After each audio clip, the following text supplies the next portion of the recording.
There's literally nothing that Israel won't do in the name of vengeance and in the name of continuing Zionism. For some people, the takeaway is as long as they're not literally putting people in ovens, as long as they're not doing exactly what the Nazis did, that somehow that's okay. It's actually not okay. Never again doesn't mean never again in the exact same way that the Nazis did it. If that's your takeaway from the Holocaust, you really need to look at yourself and do some soul searching. I'm Jewish. I lost members of my family during the Holocaust, and the truth is, Israel does not represent me. Israel does not make me safer. In fact, it puts me and all Jews in greater danger, because as Israel commits these crimes against humanity and live streams them, and in some cases gleefully live streams them, we've seen soldiers doing this, Israel doing that and saying it's in the name of Jews, that will create anti-Semitism. The idea that Israel represents all Jews is in itself an anti-Semitic idea. The dual loyalty trope says that all Jews are a monolith and we're all loyal to Israel and we can't be trusted to be loyal to other governments, regardless of where we live.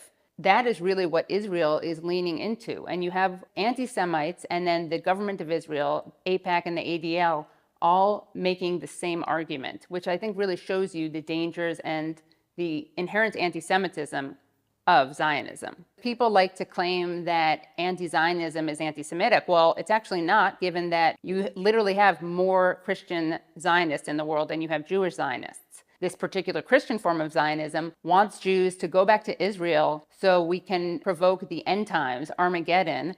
All Jews except a very lucky 400 who accept Christ as their Lord and Savior burn for all of eternity. So these are the allies. All these cancel culture warriors who talk about right-wingers being canceled are very silent, interestingly enough, when it comes to critics of Israel, who are probably the most canceled people of all. If you're a Palestinian critic of Israel, you're very, very, very canceled. If you're a Jewish critic of Israel, you're less canceled, but you're still canceled. You're just canceled as a self-loathing Jew as opposed to an anti-Semite, which is a significant difference. I mean, I was fired by a network for saying that Israel is an apartheid state. So my being Jewish didn't really protect me. And of course, there's a huge bias in the way that corporate media reports on Israel-Palestine. They're very clear when Russia does something. Russia bombs, Russia strikes, Russia kills. When it's Israel, it's often Palestinians killed in attack, Palestinians dead after bombing. We even know that networks and outlets instruct their writers and reporters not to use certain words like genocide, not even to use the word Palestine.